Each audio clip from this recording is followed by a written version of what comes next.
saurez sans doute assez rapidement, mais pour l'instant, j'ai eu envie de couvrir assez largement, mais pas trop superficiellement, j'espère, un champ à partir d'une intuition qui pourrait pourtant sembler une évidence. La science-fiction ne connaît pas l'avenir. Régulièrement, on se tourne vers elle et on évalue ses prédictions, celles de Jules Verne ou de Star Trek. D'une part, si l'on s'étonne de leur acuité, on ne calcule jamais leur taux de réussite.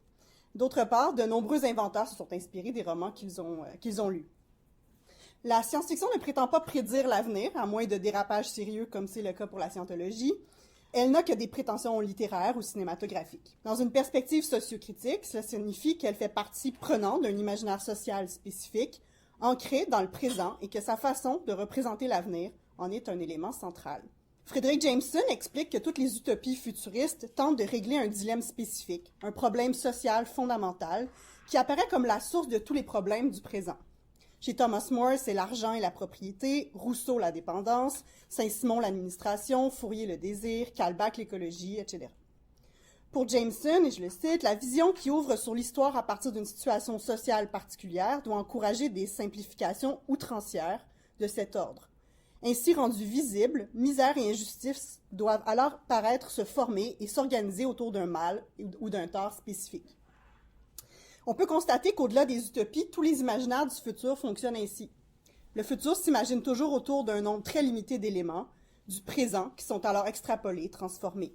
Ces éléments peuvent être de nature politique, biologique, technologique, spatiale, etc., et agissent sur le texte futuriste comme autant de novum, de traces archéologiques. Cette conception sémiotique et idéologique des représentations du futur, utopique ou non, s'inscrit parfaitement dans celle de l'imaginaire social tel que défini par Pierre, qui me servira de base méthodologique. Pour rappel, il propose de retenir 4 types d'ensembles de représentations qui seraient communs à toutes les sociétés: l'histoire et la structure de la société, la relation entre l'individu et le collectif global, la vie érotique et le rapport avec la nature. Puisque c'est d'abord et avant tout la façon dont les sociétés s'imaginent leur propre avenir, c'est surtout l'histoire et la structure de la société que je m'arrêterai. Il s'agit des représentations du passé. Je le cite donc, il s'agit des représentations du passé, du présent et de l'avenir, des représentations des institutions, des hiérarchies, des collectivités. Bien sûr, cet ensemble interagit avec d'autres, particulièrement la relation entre l'individu et le collectif global, puisque l'avenir imaginé peut tout aussi bien être individuel ou collectif, et met en jeu de nombreuses tensions sociales, irriguées par différentes idéologies et rapports de pouvoir. Ensuite, l'imaginaire de l'avenir mobilise de manière souvent majeure et récurrente un rapport singulier avec la nature, du déluge à l'astrologie en passant par les changements climatiques. Outre ces ensembles de représentations, j'emprunte à Pierre ces 5 modes de sémiotisation de la réalité qui en soulignent la littérarité. Une narrativité, une poéticité, des régimes cognitifs, une iconicité et une théâtralité. À cette étape exploratoire de mon projet, je dirais seulement quelques mots des régimes cognitifs avant de m'arrêter seulement sur la narrativité. Donc, j'avais l'intention de passer à travers tous les modes, mais finalement, j'aurais pas le temps, sinon j'aurais dit qu'il y a des banalités, j'ai l'impression. Donc, avant de m'arrêter seulement sur la narrativité, de proposer une typologie qui prend en compte tous les modes de sémiotisation par ailleurs. Donc, les régimes cognitifs. L'imaginaire du futur met en jeu de nombreux régimes cognitifs selon les époques et à l'intérieur d'une même société. La méthode de prédiction de l'avenir est parfois un bon indicateur en ce sens. Et je cite Ariel Kolonomos, « Un oracle, un sociologue ou un ordinateur sont chacun en mesure de produire une anticipation. Les savoirs sont historiquement contingents, du moins en partie. » Toutefois, précisons que ces régimes ne correspondent pas à des époques ou des sociétés uniques. Ils cohabitent, même si l'un domine les discours d'une époque. Je distingue néanmoins un régime magique et ou folklorique, largement fondé sur l'interprétation de signes naturels pour prédire l'avenir, un régime religieux et ou mythique qui prédit l'avenir à partir de grands récits mythologiques, sacrés ou révélés, un régime philosophique et ou idéologique qui pense l'avenir à partir de concepts, d'idées abstraites, de présuppositions et de la logique, et un régime scientifique et ou technique qui prévoit l'avenir par l'observation empirique, l'invention de technologies, la modélisation, la statistique, etc. Les nombreuses formes narratives de récits du futur permettent de réfléchir différemment la temporalité, tant de l'histoire comme celui du récit, son rapport au présent et au passé, à l'individu et au collectif.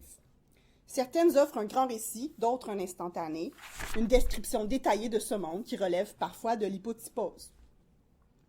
Certaines sont fortement ancrées dans les régimes cognitifs qui les ont vus naître, d'autres apparaissent comme des expériences de pensée plus théoriques, philosophiques ou scientifiques. Selon Kolonomos, je le cite, « Sur le plan narratif, le récit du futur est une séquence linéaire dont le pivot est la clôture de la séquence qui la précède et qui devient par là son passé. Un horizon d'attente, semblable en cela à une tranche de vie, suppose un début et un aboutissement. D'ailleurs, certains imaginaires du futur s'intéressent au futur rapproché, le near future, celui que connaîtront possiblement les lecteurs ou leurs premiers descendants, et qui s'inscrit dans une temporalité humaine, alors que d'autres imaginent le futur éloigné, le far future, qui concerne davantage le temps des civilisations, ou même le temps de l'évolution de la géologie du cosmos.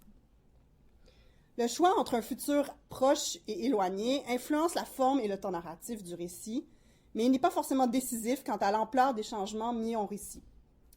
Le moment de rupture, l'apocalypse, révolution, singularité, voyage spatial, semble pouvoir subvenir à tout moment et déclencher un changement de paradigme, alors que les futurs très éloignés sont parfois étonnamment familiers. Donc, à penser à Fondation, par exemple, de Isaac Asimov. Ce qui m'intéresse d'abord et avant tout, c'est de quelle façon le futur devient une véritable histoire que l'on peut raconter à partir des schémas du passé et du présent et en projetant les fantasmes d'une époque, en prolongeant des tendances que l'on espère ou que l'on craint comme étant immuables. Ainsi, les mythes et les épopées, mais aussi les récits historiographiques, les voyages temporels, les utopies, les récits apocalyptiques et eschatologiques, offrent tous des structures narratives récurrentes, mais en même temps historiquement datées. Le rapport au temps, historique, chronologique et narratif, varie grandement parmi ces modèles. Naturellement, il faudrait commencer ce panorama des narrativités du futur par les prophéties et les oracles, par les cosmogonies cycliques et les récits mythologiques, qui chacun à leur façon, le plus souvent cryptiques, sibyllines, prédisent l'avenir et en proposent donc un récit plus ou moins structuré. Je me limiterai à citer Marie-Hélène Huet qui explique que les prophéties, notamment celles de Nostradamus, façonnent paradoxalement un imaginaire du futur qui se situe hors du temps et toujours à réinterpréter. Je la cite. The paradox of prophecy becomes more evident. It always remains a text yet to be translated. It is a reading open to new events, never definitely rooted in a given period of time. Prophecy, it would seem, can never be exhausted by history. Or, ces prédictions se trouvent par ailleurs souvent enchâssées dans de véritables récits de fiction. On pense au mythe d'Édipe, à l'Iliade, en passant par la Bible ou à des romans populaires contemporains comme Good Omens. À la Renaissance, alors que le régime cognitif dominant s'éloigne progressivement d'une domination religieuse pour adopter le rationalisme, l'utopie émerge sous la plume de Thomas More en 1516. Cette forme littéraire, qui vise à décrire minutieusement une société autre basée sur des principes différents, est essentiellement un déplacement géographique, une île au départ. Toutefois, la forme narrative qu'elle instaure est originale et influencera fortement les premiers récits laïques du futur. Nul personnage ou péripétie, simplement la description d'un voyage dans cette île située nulle part. D'ailleurs, le titre de la première traduction française annonce clairement la forme que prendra le texte. La description de l'île d'Utopie, donc dans la version française de 1550, la description de l'île d'Utopie, où est compris le miroir des républiques du monde. Plusieurs suivirent l'exemple de More pour énoncer leur vision d'un monde idéal, mais il faut attendre 1733 avec les Memoirs of the 20th Century de Samuel Maiden pour que ce monde utopique se déplace vers le futur. Le temps est alors présenté comme un véritable lieu que l'on peut visiter, où l'on peut voyager.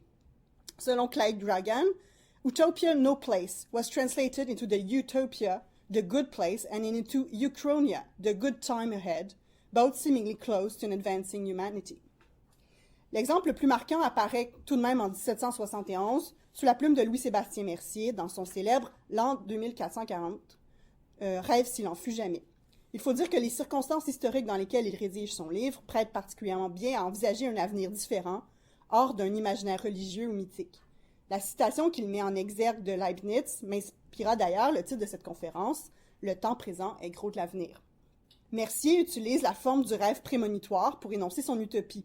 Après de nombreuses pages à critiquer la société française de son époque, citant un Anglais qui en constate les décadences, il faut attendre le chapitre 2 pour avoir accès finalement au rêve du narrateur qui s'éveille, dans son rêve, en 2440, âgé de 700 ans, le visage ridé, les cheveux blancs. Nous sommes d'une certaine façon dans le paradigme du voyage temporel, alors qu'un contemporain est projeté dans le futur, voyage qu'il nous raconte au passé. Ses premières impressions sont corporelles, il constate les limites de son corps vieilli, puis il sort à l'extérieur et nous donne accès à ce premier monde futuriste. En sortant de chez moi, je vis une place publique qui m'était inconnue. On venait d'y dresser une colonne pyramidale qui attirait le regard des curieux. J'avance et je lis très distinctement l'an de grâce du 1440. Tout était changé. Tous ces quartiers qui m'étaient si connus se présentaient à moi sous une forme différente et récemment embellie. Je me perdais dans des grandes et belles rues proprement alignées. J'entrais dans des carrefours spacieux où régnait un si bon ordre que je n'y apercevais pas plus le léger embarras. Je n'entendais aucun de ces cris confusément bizarres qui déchiraient jadis mon oreille. Un citoyen, que je reconnus dans la suite pour un savant, s'approcha de moi et me dit poliment, avec une gravité ferme, « Bon vieillard, à quoi sert ce déguisement? Votre projet est-il de nous retracer les ridicules usages d'un siècle bizarre? » Ainsi, les premiers novums qui sautent aux yeux du rêveur sont l'urbanisme et la mode des Parisiens, dans une évidente poétique de l'inversion, du contraste. D'ailleurs, aucun détail n'est donné sur ce monde futur, tout est d'abord décrit par la négative, par le contraste. Donc, il continue. La manière dont il était habillé, quoique nouvelle pour moi, n'avait rien qui me déplut. Son chapeau n'avait plus cette couleur triste et lugubre, ni ses cornes embarrassantes. Il n'en restait que la calotte, qui était assez profonde pour tenir dans la tête, et qui d'ailleurs était entourée d'un bourrelet. Ses cheveux proprement tressés formaient un nœud derrière la tête, et un léger soupçon de poudre leur laissait leur couleur naturelle. Ce simple accommodage ne présentait point une pyramide plâtrée de pommade et d'orgueil. Donc, en 700 ans, on a juste appris à mettre moins de poudre, en gros. On payait comptant dans chaque boutique, et ce peuple, ami d'une probité scrupuleuse, ne connaissait point ce mot « crédit », qui d'un côté ou de l'autre servait de voile à une industrieuse friponnerie. L'art de faire des dettes et de ne les point payer n'était plus la science des gens du beau monde. Et finalement, on ne voyait point un malheureux haletant, tout en sueur, l'œil rouge et la tête comprimée, gémir sous un poids qui n'était fait que pour une bête de somme chez un peuple humain. Le riche ne se jouait point de l'humanité, moyennant quelques pièces de monnaie. C'est donc le récit futuriste d'un révolutionnaire, on le comprend assez bien, lui qui ne fait pas qu'imaginer le futur, mais qui veut en diriger l'évolution. Et par le fait même, il en annonce l'évolution des formes. On associe souvent l'émergence des récits du futur au développement de la science, mais le renouvellement des formes de narration du futur dans lequel s'inscrit Mercier, c'est surtout ceux qui vont le suivre au 19e siècle, s'explique aussi autrement. Selon Paul Alcon, la tendance des auteurs du 18e siècle, surtout britanniques, comme Alexander Pope, Jonathan Swift ou Lawrence Sterne, d'inverser les codes romanesques pour créer des antiformes, a également mené à la naissance du roman futuriste, comme tentative de créer un anti-roman historique. C'est par exemple le cas de Jane Webb et de son « The Mummy », point d'exclamation, A Tale of the 22nd Century en 1827.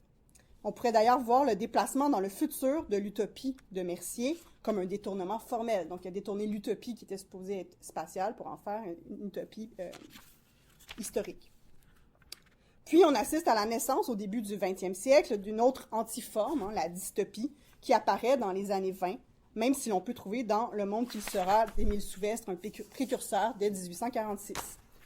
La dystopie peut sembler succéder naturellement à l'utopie, les deux côtés d'une même pièce, l'une optimiste et l'autre pessimiste, mais sur le plan de la narrativité de l'imaginaire du futur, il n'en est rien. Entre Mercier et Zamiatine, il y a eu 2 siècles d'évolution de la poétique du futur narratif pour atteindre ce que Félix Bodin appelait de ses vœux en 1834 dans son manifeste intitulé « Le roman de l'avenir », soit l'émergence d'une littérature futuriste qui ne serait ni utopique ni apocalyptique, mais plutôt romanesque. Les exemples sont innombrables au 19e siècle, justement caractérisés par l'anticipation, notamment sous la plume de Jules Verne, mais La bataille de Dorking en 1871 et Time Machine en 1895 offrent des jalons importants sur le plan de la narrativité. Commençons par Time Machine, parce que nous verrons ensuite que la bataille de Dorking offre un changement de structure narrative qui va se répercuter seulement plus tard. Comme je le disais, l'utopie de Mercier s'apparente à un voyage temporel. Il s'agit d'un récit futuriste rendu accessible et rassurant par un narrateur contemporain du lecteur qui agit comme l'alter ego, son alter ego, soulignant de manière évidente les novums et offrant une analyse dirigée, encadrée des changements survenus. Le temps du récit cadre demeure ainsi l'époque contemporaine de l'écriture, ce qui rend particulièrement transparentes les comparaisons et les critiques du présent.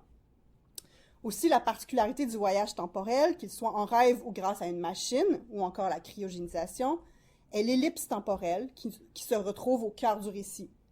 Nous ne sommes pas tant devant un récit continu des temps futurs, nous assistons plutôt à un escamotage temporel assez radical. Nous passons d'un présent à un autre, de l'époque contemporaine à un moment précis et unique dans le futur, dont on a ainsi qu'un instantané, une description purement synchronique. Le passage d'un état à l'autre du monde n'est pas explicité et ne peut que faire l'objet de spéculations de la part du narrateur protagoniste, dont les hypothèses sont aussi valables que les nôtres, en tant que lecteur. Ce qui signifie aussi qu'il s'agit d'un voyage individuel dans le temps. La présence d'un sujet unique hors de son temps, dont le rapport à ce monde ne peut être qu'exotique, radicalement distancié et l'objet de sa curiosité et de comparaison, oriente profondément cette forme de récit du futur. L'exemple le plus célèbre de récit de voyage temporel est sans nul doute le roman de Time Machine que publie H.G. Wells en 1895, même si ce n'est pas le premier, puisque l'auteur espagnol Enrique Gaspar avait déjà publié en 1887 un roman intitulé El Anacronopete de Time Ship en anglais. Tout comme Wells, le titre annonce bien que le focus est mis sur la technologie qui permet de voyager dans le temps, la machine elle-même qui se retrouve au cœur, machine d'ailleurs dont le docteur Fostroll s'amuse à théoriser la conception en 1899 dans un texte publié au Mercure de France et intitulé « Commentaire pour servir à la construction pratique de la machine à explorer le temps ». Et je cite le docteur Fostroll.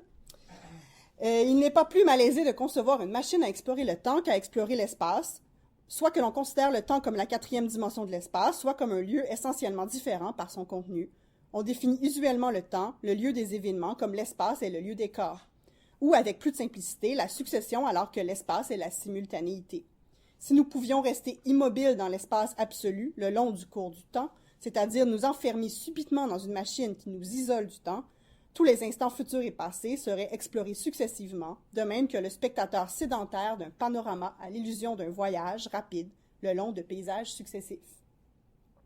Voilà en effet le parfait exemple d'une science des solutions imaginaires.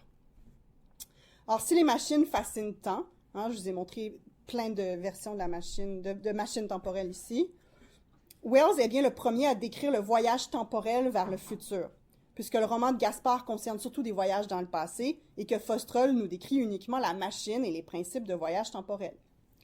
Arrêtons-nous un peu sur la première description qu'offre le voyageur temporel de Wells de ce futur très éloigné, il s'en va dans 802 000 ans, qui survient environ au quart du roman de Wells. Lorsque le voyageur arrête sa machine et en sort, il doit se protéger d'une averse de grêle, puis voici ce qu'il voit. Je le cite, « Une figure colossale, taillée apparemment dans quelques pierres blanches, apparaissait incertaine au-delà des rhododendrons, à travers l'averse brumeuse. Mais le reste du monde était invisible. Il serait malaisé de décrire mes sensations. Comme la grêle s'éclaircissait, j'aperçus plus distinctement la figure blanche. Elle était de marbre blanc et rappelait par sa forme quelques sphinx ailés. Le piédestal, me semble-t-il, était de bronze et couvert d'une épaisse couche de verre de gris. L'ensemble était détérioré par les intempéries et donnait l'idée désagréable d'être rongé par une maladie. Je restai là à l'examiner pendant un certain temps, une demi-minute peut-être, ou une demi-heure. Déjà, j'apercevais d'autres vastes formes, d'immenses édifices avec des parapets compliqués et de hautes colonnes, au flanc d'une colline boisée qui descendait doucement jusqu'à moi à travers l'orage apaisé. Comme Mercier, l'inconfort physique de l'arrivée est immédiatement suivi du spectacle qu'offre un monument, une sculpture, témoin non vivant par excellence du passage du temps. En fait, le temps lui-même, les marques qu'il laisse, le verre de gris, la détérioration par les intempéries, la perception relative de l'observateur, une demi-minute ou une demi-heure, voir le temps qu'il fait, la grêle, l'averse brumeuse, domine le texte dès le début. Ensuite, le flou qui entoure les sensations du voyageur, qui sont d'abord incertaines, brumeuses et qui se précisent progressivement, me semble tout à fait significatif de ce modèle narratif singulier. L'ellipse temporelle n'est pas un état normal pour une subjectivité humaine, qui doit s'adapter, se réancrer dans un nouveau présent, seul temps admissible. Les quelques expériences similaires de rupture temporelle auxquelles nous avons accès, le sommeil, l'avion, l'amnésie, le coma, nécessitent toute une période d'adaptation plus ou moins longue et ardue en fonction de sa radicalité. Un voyage de 800 000 ans provoquerait sans nul doute une bonne période de décalage horaire. Un roman qui aborde magnifiquement ce parachutage temporel et qui ne peut qu'ébranler profondément la psyché humaine est Slaughterhouse 5 de Kurt Vonnegut. Mais mentionnons aussi tous les récits de cryogénisation ou de réveil dans un futur très éloigné. Mais je reviens au voyageur temporel de Wells qui émerge de la brume temporelle et commence à découvrir le monde du futur et ceux qui l'habitent. Je considérais plus curieusement et avec moins de crainte ce monde d'un avenir éloigné. Dans une fenêtre ronde, très haut dans le mur du plus proche édifice, je vis un groupe d'êtres revêtus de riches et souples robes. C'était une délicate créature, haute d'environ 1,20 m, vêtue d'une tunique de pourpre, retenue à la taille par une ceinture de cuir. L'absence de tout signe de crainte dans sa contenance me frappa tout à coup. Puis il se tourna vers les deux autres qui le suivaient et leur parla dans une langue étrange, harmonieuse et très douce. Je leur indiquai du doigt de la machine, puis moi-même, ensuite me demandant un instant comment j'exprimerais l'idée du temps. Je montrai du doigt le soleil. Aussitôt, un gracieux et joli petit être suivit mon geste et, à mon grand étonnement, imita le bruit du tonnerre. Un instant, je fus stupéfait, encore que la signification de son geste m'apparut suffisamment claire. Vous savez que j'ai toujours cru que les gens qui vivront en l'année 802 000 et quelques nous auraient surpassés d'une façon incroyable, en sciences, en art et en toutes choses. Et voilà que l'un d'eux me posait tout à coup une question qui le plaçait au niveau intellectuel d'un enfant de 5 ans. L'un d'eux qui me demandait, en fait, si j'étais venu du soleil avec l'orage. Cela gâta l'opinion que je m'étais faite d'eux d'après leurs vêtements, leurs membres frêles et légers et leurs traits fragiles. Je fus fortement déçu. Pendant un moment, je crus que j'avais inutilement inventé la machine à voyager dans le temps. Les novums ou traces du futur sont relativement peu nombreuses dans ce passage, malgré l'altérité assez radicale de la période temporelle. Ainsi, après une statue de Sphinx ailé, établissant d'une certaine façon la permanence des mythes dans l'histoire longue, mais aussi le passage du temps par l'érosion de la pierre, ce sont les habitants du futur éloigné qui immédiatement attirent l'attention du voyageur victorien. Leur petite taille, leur stature délicate, leur comportement sans crainte, leur langue douce, leur intelligence limitée, selon lui. Alors que le récit d'explorateur offre une structure narrative à l'expérience du futur, l'anthropologie et l'idée du progrès, qui se développe dès le 18e siècle et surtout au 19e, lui offrent un cadre cognitif clair. Difficile de ne pas voir dans la description de ces êtres une histoire naturelle de l'homme, expression qu'utilise Buffon pour définir l'anthropologie en 1749, dans son traité des variations de l'espèce humaine, ou même l'approche pragmatique de Kant, pour qui il s'agit d'étudier l'habitant de la Terre qui est inscrit par sa sensibilité et sa raison dans des relations empiriquement nécessaires avec les êtres du monde. Or, ce cadre anthropologique, un outil alors utilisé pour l'étude des humains passés et présents, est teinté par l'idée dominante du progrès lorsqu'il est conjugué au futur. Le progrès offre ainsi un récit du futur préalable aux voyageurs, pour qui il s'agit simplement de découvrir les traces, d'en constater le triomphe. Or, la théorie d'évolution de Darwin est passée par là et offre un contre-discours au progrès pour qui sait bien la lire. L'humanité, comme toutes les autres espèces, s'adaptera au changement de son environnement et à la compétition des autres espèces pour survivre, ce qui ne signifie pas que l'art et la science seront pour toujours les meilleures avenues adaptatives. Le voyageur est amèrement déçu par sa découverte parce que le futur ne promet pas forcément le prolongement de sa propre civilisation, de sa propre lecture du monde.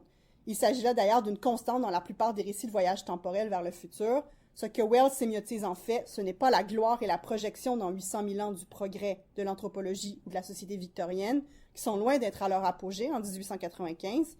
C'est plutôt une certaine mélancolie fin de siècle. Le voyage temporel reflète surtout un moment de transition historique, l'impression que collectivement la société se rapprochait dans un autre monde et prendra d'autres formes difficilement prévisibles, sinon grâce aux nouveaux paradigmes cognitifs, l'évolution, plutôt qu'aux anciens, l'anthropologie et le progrès. Ainsi, si le voyageur croit son voyage inutile pendant un moment, la suite du récit de Wells lui offre largement de quoi réfléchir à l'avenir de l'humanité. Dès la seconde moitié du 19e siècle, on assiste aussi à l'émergence d'un autre modèle narratif, l'historiographie, qui utilise des schémas du passé comme point de référence. On peut voir deux types de narration historiographique à la première personne, sur le mode du témoignage d'un personnage historique du futur, généralement dans un futur rapproché, ou grâce à un narrateur un peu théorique qui se situe au bout du temps, à sa clôture, pour reprendre le terme de Jameson, tel un historien du temps long, offrant une perspective critique et une interprétation des forces historiques. Mais commençons par le premier exemple. À partir des années 1870, à la suite de la défaite inattendue des Français contre les Prussiens, un sous-genre littéraire apparaît et fait florès, la guerre du futur. Ce sous-genre a pour modèle un texte fondateur écrit par George Tompkins Chesney en 1871 et publié dans les journaux, The Battle of Dorking, Reminiscences of a Volunteer. Voici comment s'ouvre la nouvelle. You ask me to tell you, my grandchildren, something about my own share in the great events that happened 50 years ago. This sad work turning back to the bitter page in our history, but you may perhaps take profit in your new homes from the lesson it teaches. For us in England, it came too late, and yet we had plenty of warnings if we had only made use of them. Il continue ainsi de nombreuses lignes exprimant son profond regret d'avoir été du mauvais côté de l'histoire, et s'excusant aux générations suivantes de n'avoir pas vu les signes. Le récit apparaît évidemment comme une leçon bien transparente, puis le narrateur écrit en détail pendant plusieurs pages l'état de prospérité et d'expansion de la société anglaise avant que n'éclate la guerre 50 ans plus tôt. Enfin, I need hardly to tell you how the crash came about. It was while we were in this state, with our ships all over the world and our little bit of an army cut up into detachments, that the secret treaty was published. The English were always an impulsive lot. The whole country was boiling over with indignation, and the government, egged on by the press and going with the stream, declared war. La première phrase de ce passage indique bien le paradoxe de l'historiographie du futur. Le destinataire, supposé par le texte, situé dans un futur encore plus éloigné que les événements racontés, est forcément déjà au courant de l'histoire. Il y a donc une tension narrative qui perdure tout au long et qui ne saurait se résoudre dans ce type de récit, dont les ficelles sont généralement assez visibles. Ici, la fiction joue un rôle idéologique clair et l'imaginaire du futur a une portée surtout rhétorique, jouant à la fois sur l'éthos, je vous raconte à quel point j'ai été imprévoyant, le pathos, vous mes enfants vous souffrez de mon imprévoyance, et le logos, le savoir militaire et l'histoire nous dit qu'il faut s'armer pour éviter cette situation. Le futur ne sert au fond qu'à offrir une pseudo-distance critique qui permet d'ajouter un argument hyperbolique de plus dans un débat qui a déjà lieu dans les journaux et sur la scène politique, c'est-à-dire s'armer pour éviter une éventuelle défaite contre les Allemands. La deuxième forme d'historiographie du futur se construit souvent sur un temps long et chronologique. Elle offre une vision unique et dominante, et elle se construit autour d'un moment fort de révolution, de personnages marquants, de force collective. Ce que l'on nomme l'histoire du futur vise à créer du sens en identifiant la chaîne causale qui nous amènera d'un point A, le présent, à un point B, un point clôture situé dans le futur, en l'horizon d'attente. Les exemples les plus spectaculaires de ce modèle est sans doute le roman d'Olaf Stapleton, Last and First Man, A Story of the Near and Far Future, paru en 1930. Très fortement influencé par le matérialisme historique de Marx et Engels, qui offre bien sûr des outils méthodologiques à qui veut prédire l'évolution des sociétés humaines, Stapleton fait une proposition impressionnante, quoique souvent profondément ennuyante, il faut le dire. C'est pas un roman très passionnant. Selon Frederick Jameson, qui est d'accord d'ailleurs, le roman de Stapleton est, je le cite, une sorte d'imitation du discours historique. Toute analyse du style de Stapleton enregistrera deux formes distinctes. Il y a une volonté indéniable de donner l'impression de temporalité gigantesque, du passage de rythme géologique et de durée incalculable. On pourra penser que seuls les très longs livres, Proust ou Mann, peuvent finir par produire cet effet cumulatif. En fait, chez Proust, c'est l'absence de temps que le présent perpétuel du narrateur enregistre, mais c'est précisément le problème que Stapleton entend dépasser, car il ne veut pas gâcher des pages et des pages à produire un effet qu'il entend seulement présupposer. Son modèle est sans nul doute la machine à voyager dans le temps, mais dans ce roman, l'effet repose sur la machine et sur le montage des différentes époques. C'est la différence et l'identité radicale des Morlocks et des Eloy étant ceux qu'on a vus tantôt, par rapport à notre présent humain qui permet de suggérer un immense écart temporel. Mais Stapleton souhaite montrer les tendances à l'œuvre dans ce temps qui s'écoule. Il se trouve par conséquent réduit à répéter puérilement de grands nombres. Cette société aérienne dura sans beaucoup changer pendant près de 100 millions d'années. Quantité que le lecteur ne saurait, presque par définition, estimer ou se représenter, et qui finissent, quoi qu'il en soit, par fatiguer son esprit. Aussi, l'incipit du roman, donc de Stapleton, réaffirme le paradoxe de la narration du futur, mais présente la nouveauté d'inscrire ce paradoxe dans la relativité einsteinienne, publiée 25 ans plus tôt, je vous rappelle. Donc ça, c'est vraiment le début du livre de Stapleton, qui est assez fascinant parce que c'est une genre de préface qui est écrit par un être du futur qui est en communication avec l'auteur au présent, un truc assez étrange. Et donc, je le cite, « This book has two authors, one contemporary with its readers, the other an inhabitant of an age which they would call the distant future. The brain that conceives and writes these sentences lives in the time of Einstein. Yet I, the true inspirer of this book, I who gave begotten it upon that brain, I who influenced that primitive being's conception, inhabit an age which, for Einstein, lies in the very remote future. » Puis celui qui se désigne comme un des derniers hommes tente d'établir un pacte de réel un peu surprenant, proposant au passage une réflexion sur l'artifice de la fiction et sur son pacte de lecture. The actual writer thinks he is merely contriving a work of fiction. Though he seeks to tell a plausible story, he neither believes it himself, nor expects others to believe it. Yet this story is true. Donc, il continue. Mais Stapleton n'est pas le seul ni le dernier à avoir tenté une histoire du futur. D'autres qui sont parvenus avec beaucoup plus de succès. C'est notamment le cas avec Fondation d'Isaac Asimov, qui consistait à rédiger un roman historique du futur en adoptant la structure de History of the Decline and Fall of the Roman Empire d'Edward Gibbon, et qui développa ainsi le concept de psychohistoire. Finalement, mentionnons un autre grand modèle de narrativité du futur, la dystopie, qui domine la fiction du futur au 20e siècle et qui s'est imposée surtout depuis la fin des années 40 avec l'apparition de 1984. Comme les narrateurs de Mercier et de Wells qui se retrouvent étrangers dans un monde qu'ils décrivent, les protagonistes des récits dystopiques sont eux aussi seuls contre un monde dont ils refusent les règles généralement collectivistes, mais il y a une différence majeure, ils viennent de cette époque. Ils la connaissent parfaitement et ne ressentent nullement le besoin de nous le rendre trop familier. Si l'utopie est la description d'un monde fixe et idéal, figé même, et donc une description sans péripéties véritable, le passage à la dystopie entraîne la narration d'un futur caractérisé par la lutte d'un individu, le protagoniste, contre les forces sociales et historiques. Si on peut s'identifier à sa quête, nous avons toutefois abandonné le besoin du narrateur voyageur temporel, qui est notre contemporain. Comme tout récit distancié, en particulier de science-fiction, le destinataire est alors paradoxal. Il devrait se situer dans le futur et déjà connaître cette histoire, mais il se situe dans notre présent et doit compenser lui-même les innombrables indéterminations. On pourrait évoquer beaucoup d'autres formes de narrativité du futur. Je mentionnerai en passant les théories des mondes possibles, qui permettent de créer des récits parallèles et multiples. Évidemment, cette théorie-là implique un important changement de paradigme cognitif, celle d'abandonner l'idée du destin, du futur fixe et inéluctable. Sur le plan narratif, c'est l'esthétique fragmentée du postmodernisme qui s'impose éventuellement, mais on peut déjà le constater chez Borges, ils sont sentiers au chemin qui bifurque. À partir d'une étude des modes de sémiotisation de l'imaginaire du futur, que j'ai effleuré ici, de sa relation aux autres ensembles de représentations, je vous propose une ébauche de typologie des imaginaires du futur qui prend en compte les concepts développés par les critiques. Anticipation, astrofuturiste, etc., les courants et sous-genres, donc je vais les mentionner après, donc les courants et sous-genres qui ont émergé, les pratiques anciennes et nouvelles qui visent à raconter ou montrer le futur. Ma typologie n'est donc pas strictement historique, mais elle comporte une certaine historicité. Ces catégories regroupent des formes et tendances cohérentes dans des imaginaires sociaux précis. Je propose ainsi 5 grandes catégories en fonction de la façon dont le futur y est représenté par rapport au présent et au passé, mais ces catégories sont aussi pour moi chacune caractérisées par une perspective singulière, révélatrice de l'époque dont elles sont issues. Donc voici les 5 catégories que je propose. Le futur inéluctable, dans une perspective fataliste. Le futur positif ou scientiste, avec sa perspective optimiste. Le futur antérieur ou cyclique, qui se présente dans une perspective nostalgique. Le futur impossible ou impensable, avec sa perspective dysphorique ou pessimiste. Et finalement, le futur décentré, adoptant une perspective identitaire ou culturelle.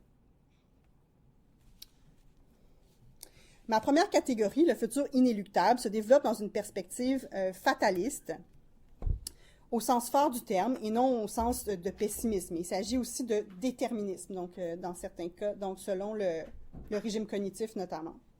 Du côté des régimes cognitifs magiques et religieux, on peut d'abord classer les différentes formes d'oracle, de prédiction, de divination, qui impliquent forcément un destin immuable. On les retrouve dans les différentes formes de prédiction, mais aussi dans les récits de fiction ou mythologiques plus larges. Ils agissent alors le plus souvent comme moteur narratif. Ensuite, les religions révélées, en particulier jusqu'à la Renaissance, mais aussi après, offrent une vision de l'avenir déjà écrite, annoncée par un Dieu omniscient et omnipotent, qui révèle alors ses plans. La marge de manœuvre des humains dans cet avenir dépend des versions et des époques, mais elle est souvent inexistante. Puis le régime cognitif scientifique offre plusieurs prédictions d'un futur inéluctable, suivant les principes physiques de l'univers, ce que l'on nomme les lois de la physique ou de la nature, qui apparaissent comme universelles et immuables. Les exemples pourraient être nombreux, mais évoquons 3 ensembles de disciplines scientifiques qui produisent des récits de l'avenir, la météorologie et la climatologie, la thermodynamique et la cosmologie, et la biologie. Dans cette optique, la science elle-même produit régulièrement des récits du futur, souvent accompagnés de pourcentages, de probabilités, de modèles animés qui évoluent. En fait, la science est entièrement fondée sur cette idée. On émet des hypothèses et on tente de prédire un phénomène à partir de notre compréhension actuelle du fonctionnement de la nature, avant de procéder à une expérience. Pensons à Einstein qui a prédit l'effet de la lentille gravitationnelle prouvé lors de l'observation d'une éclipse plusieurs années plus tard, donc en 1919. La fiction est également alimentée de ces prédictions scientifiques plus ou moins inévitables. Je mentionnerai la fiction climatique, la cli-fi, mais aussi les récits cybernétiques qui jouent sur l'idée de l'entropie comme principe fondamental, les récits évolutionnistes, donc qui mettent en scène l'évolution humaine ou pas, et ceux qui mettent en scène des déterminismes génétiques forts, comme le film Gattaca, par exemple.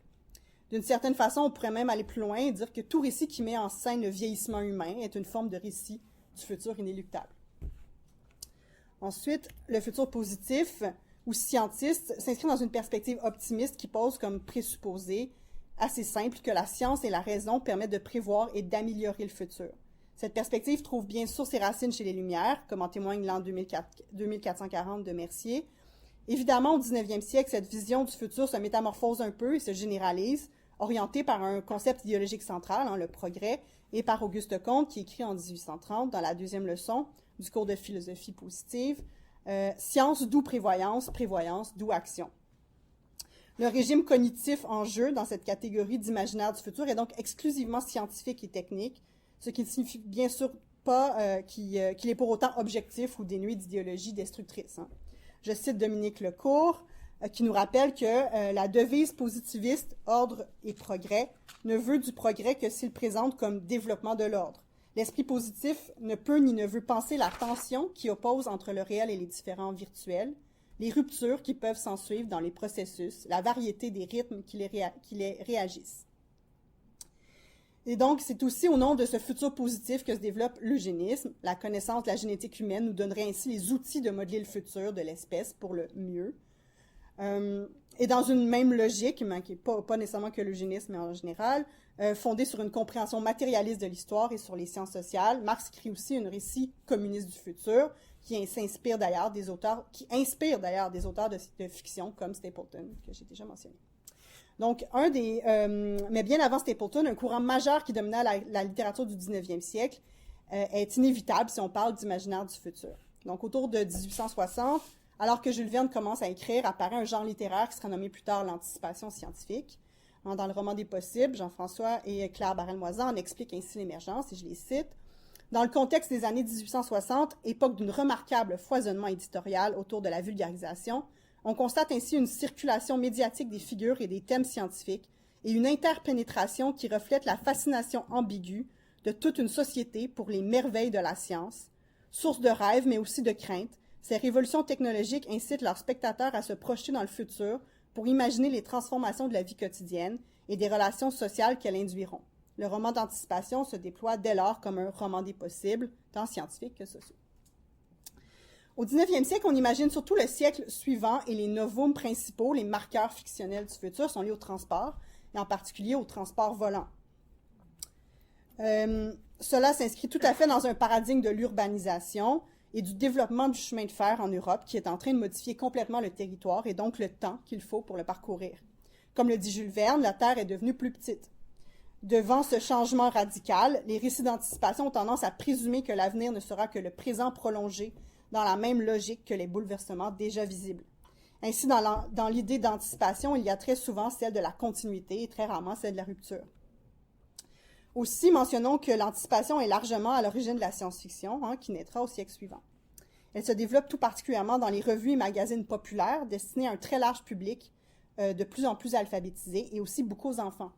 L'anticipation permet donc de développer un des premiers imaginaires du futur essentiellement populaire et vu comme un divertissement, mais aussi comme un puissant outil pédagogique de vulgarisation scientifique, tout comme l'astrofuturisme. DeWitt Douglas Kilgore invente le terme astrofuturisme en 1893 dans sa thèse qu'il publie en 2003. Donc, dès son introduction, il présente l'astrofuturisme comme un concept que l'on pourrait nommer sans mal un chronotope, qui est tout à fait intéressant sur le plan sociocritique puisqu'il se pose comme un imaginaire au croisement de plusieurs jalons historiques, sociaux, scientifiques, et dont le discours se présente de multiples manières, autant dans la littérature, l'ingénierie, la vulgarisation, la publicité. Je cite DeWitt Douglas Kilgore. Devoted to breaking the limits placed on humanity by the surface on this planet, astrofuturism forecasts an escape from the terrestrial history. Its roots lie in the 19th century Euro-American preoccupation with imperial expansion and utopian speculation, which it recasts in the elsewhere and elsewhen of outer space. Astrofuturism imagines the good or perfect society not simply spatially, but in what might be called, to use Einstein's term, space-time. This idea of a space frontier serves contemporary America as the West, serve the nation in its past. Donc, en gros, l'astrofuturisme a remplacé le western. It is the terrain onto which a manifest destiny is projected of a new frontier invalidating in 1893 closure of the western terrestrial frontier, but it is also the space of utopian desire. Selon Kilgore, l'astrofuturisme est une tradition qui s'est développée en même temps dans la fiction spéculative et dans la vulgarisation scientifique, au moment de la course à l'espace dans les années 50. C'est ce qui est assez intéressant, c'est que c'est autant donc dans les médias que dans la fiction. C'est un genre assez unique en ça. On peut voir des liens avec les récits de l'exploration spatiale qui ont précédé cette période, mais il faut ajouter à cette tradition littéraire ancienne un lien explicite avec de véritables projets d'ingénierie spatiale financés par le gouvernement et les militaires. Donc, les premiers astrofuturistes comme Wernher von Braun, Willy Ley ou Robert A. Heinlein rêvent de conquête spatiale alors qu'ils travaillent sur leurs fusées, tout comme ceux qui les suivent mais qui ne partagent pas leur vision politique de droite, comme Kim Stanley Robinson par exemple, qui utilise le futur spatial comme l'espace-temps d'une expérimentation politique égalitaire. Aujourd'hui, on pourrait ajouter aux astrofuturistes les milliardaires américains comme Elon Musk ou Jeff Bezos, qui veulent coloniser Mars dans les prochaines années et en font un spectacle particulièrement théâtral. Et phallique, il faut bien dire. Malgré les différences idéologiques entre les astrofuturistes, tous partagent certains traits narratifs et poétiques, en particulier l'importance de la synecdoque et de l'allégorie, puisque les personnages qui peuplent ces romans incarnent le futur de l'humanité, mais aussi des savoirs historiques, politiques, littéraires et scientifiques spécifiques. Les récits sont toujours centrés sur les environnements qu'ils façonnent, explorent ou occupent, sur les machines qu'ils créent, contrôlent ou déploient. Finalement, à partir des années 50, on a vu apparaître aussi un discours futuriste très important chez plusieurs penseurs, vulgarisateurs. Donc, je vais passer assez vite sur cette partie-là parce que je pense que j'ai pas le temps. Mais en gros, c'est tout le mouvement de la science de l'avenir, c'est-à-dire la prospective, la futurologie, le transhumanisme. Donc, tout ça va dominer depuis les années 50. Tout un tas de discours dominants. Donc, entre autres dans la fiction, mais surtout dans le calcul des probabilités, dans les prévisions économiques, politiques, technologiques surtout. Donc, troisième catégorie de futur, le futur antérieur, expression que j'emprunte à Jean-François Sands, commissaire d'une exposition du même nom ou encore cyclique, adopte une perspective résolument nostalgique. Ce futur émerge d'un présent obsédé par son passé, un présent qui s'efface, qui est escamoté. D'abord, mentionnons que dans un régime cognitif mythique, plusieurs récits cosmogoniques proposent une histoire du monde cyclique. On pourrait avoir l'impression que cette vision du monde correspond uniquement à une vision religieuse forte, mais elle est également son pendant du côté littéraire. L'épopée et la fantasy, de manière générale, fonctionnent de cette manière. Le futur est résolument mythique, voire mythologique.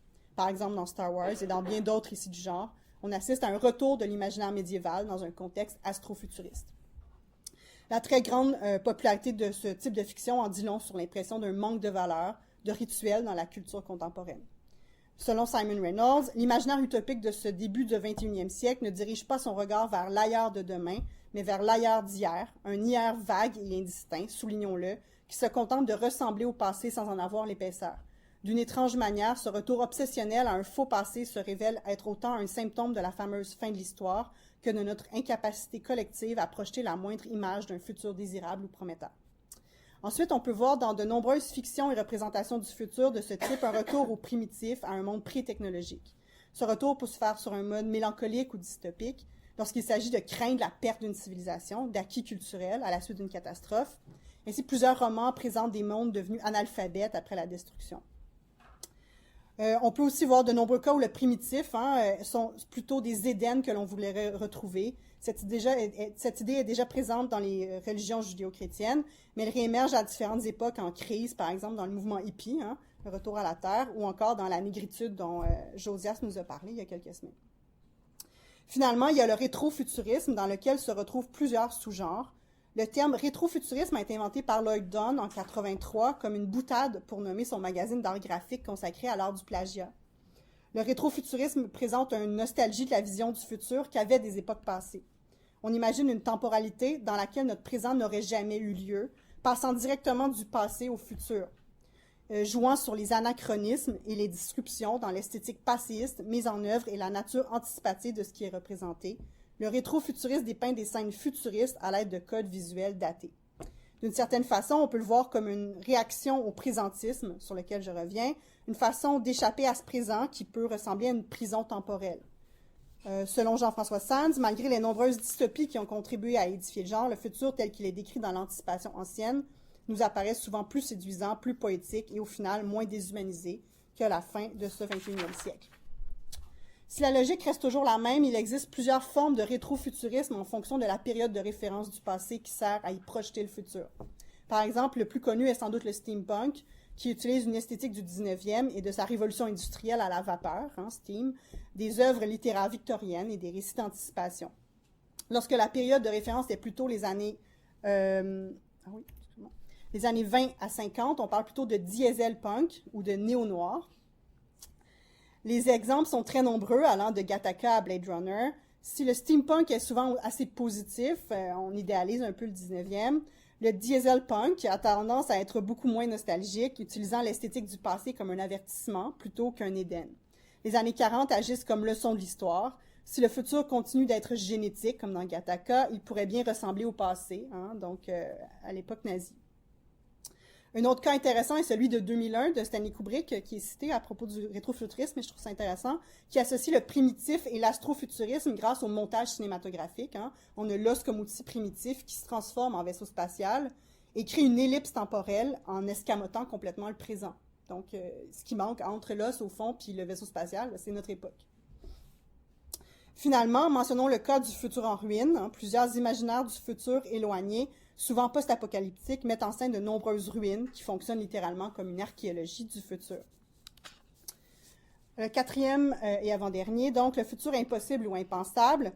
J'en viens à ma quatrième catégorie qui propose bien sûr une perspective plutôt dysphorique ou pessimiste. Je vois trois grandes tendances dans cette catégorie. Un futur radicalement non désirable, qui se déroule dans un monde dont la représentation vise à convaincre les contemporains d'éviter cette route à tout prix. C'est la bataille de Dorking, dont je parlais, les guerres du futur, mais aussi les catastrophes qui sont jugées évitables en fonction d'actions que l'humanité pourrait prendre. Donc, on est vraiment dans l'idée de l'avertissement, donc entre autres démographique, climatologique. Donc, j'ai mis plusieurs exemples. Et finalement, les dystopies qui visent aussi à prévenir, mais sur le plan plus social. Ensuite, on a le futur invivable, et donc qui sont ces futurs qui sont présentés dans un monde situé dans l'avenir, mais qui n'offre pas la moindre possibilité d'y vivre. Un monde détruit au point où il devient un horizon indépassable. Il s'agit des récits catastrophistes, apocalyptiques et post-apocalyptiques, qui dominent l'imaginaire de la science-fiction de la fin du 20e siècle, début du 21e. Donc, ils sont vraiment innombrables. Je vous ai mis quelques exemples ici. Donc, on se projette dans le futur, mais le futur apparaît comme complètement vide ou complètement invivable. La troisième sous-catégorie de ce futur impossible est le présent indépassable.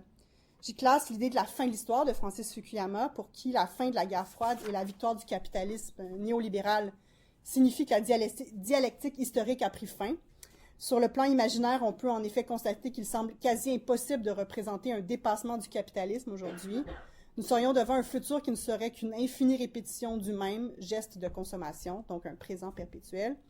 À cette fin de l'histoire, on peut ajouter une idée un peu similaire, quoique plus critique, le présentisme. Cette idée apparaît chez de nombreux penseurs depuis le début des années 2000. Bertrand Gervais résume bien cette tendance, je le cite. Pour certains historiens et sociologues, cet émiettement est au cœur d'un régime d'historicité contemporain et il prend la forme d'un présentisme, d'une exacerbation du moment présent. Que ce présentisme décrive un présent sur le point d'exploser ou d'imploser, ce dernier demeure un temps incertain en raison des tensions qu'il traverse. Marc Auger, de son côté, avance qu'il s'agit d'une conception du temps idéologique construit par le capitalisme mondialisé pour se préserver, je le cite. Depuis une ou deux décennies, le présent est devenu hégémonique. Aux yeux du commun des mortels, il n'est plus issu de la lente maturation du passé, ne laisse plus transparaître les linéaments des possibles futurs, mais s'impose comme un fait accompli, accablant, dont le surgissement soudain escamote le passé et sature l'imagination de l'avenir. Et donc, je conclus sur ma cinquième catégorie. Je suis désolée d'être un peu longue. De toute façon, ça va être assez bref. Pour terminer, j'aborderai donc ce futur que je nomme décentré, puisque les travaux de Gina s'inscrivent dans cette logique-là, qui sont donc une perspective que je dirais identitaire au sens individuel ou collectif, ou culturel. Je n'ai pas pris une métaphore spatiale sans raison pour définir cette catégorie. Il s'agit véritablement d'un décentrement identitaire, communautaire, voire spéciste. Ces exemples de futur replacent certains individus ou communautés marginalisées dans la société du passé ou du présent pour en faire dans le futur le centre de l'attention et parfois du pouvoir. Cette idée du décentrement ou du recentrement est d'ailleurs au cœur même de plusieurs perspectives post-humanistes. Il peut donc s'agir d'un décentrement post-colonial, féministe, de genre, etc., mais aussi d'un dépassement de l'anthropocentrisme au profit des animaux non humains ou des êtres artificiels. Ce qui est intéressant dans cet imaginaire du futur très prégnant aujourd'hui est qu'il permet un retour prudent à un optimisme qui ne serait pas strictement scientiste et offre d'une certaine façon une porte de sortie au rétrofuturisme, au post-apocalyptique et au présentisme, qui semble bloquer l'imaginaire du futur depuis plusieurs décennies déjà. Bien qu'il ne s'agisse pas à proprement dit de scientisme, la science et la technologie jouent souvent un rôle de soutien, d'empowerment, et le progrès, au sens plus contemporain du progressisme culturel, celui que semblait détester tant Éric Zemmour il y a quelques semaines. Sur un plan plus formel, ses discours et ses œuvres s'inspirent souvent du modèle utopique ou uchronique, identifiant un problème unique et systémique, le racisme, le sexisme, le spécisme, et offrant une vision du futur basée sur la résolution de ce problème spécifique, pour reprendre Jameson que je citais au début. Or, s'il s'inspire du modèle utopique, ils n'y correspondent pas précisément et on assiste à un déplacement assez important. Ce type d'œuvre ou de discours est souvent une prise de parole identitaire forte qui peut avoir une fonction performative et qui émane des communautés marginalisées elles-mêmes. Il y a donc un investissement personnel qui n'est pas présent dans la plupart des utopies, dont l'énonciation elle-même n'est pas un changement en soi. La prise de parole et la projection vers le futur de paroles normalement marginalisées ou tues est en soi une certaine forme de recentrement. Notons aussi que si le discours sous-jacent peut être porteur d'un certain optimisme et emprunte à l'utopie, ces œuvres ont souvent une forme dystopique. Le dépassement de logiques anciennes de pouvoir passe bien souvent par une poétique du contraste, de l'inversion. On utilise le cliché pour le resémantiser, l'hyperbole, la prosopopée. En plus des modèles narratifs, le futurisme documentaire est parfois utilisé, donc récemment, pour sémiotiser un futur marginal, lui donnant ainsi une grande puissance rhétorique. Donc, qui est inspiré, entre autres, de l'afrofuturisme et du futurisme autochtone.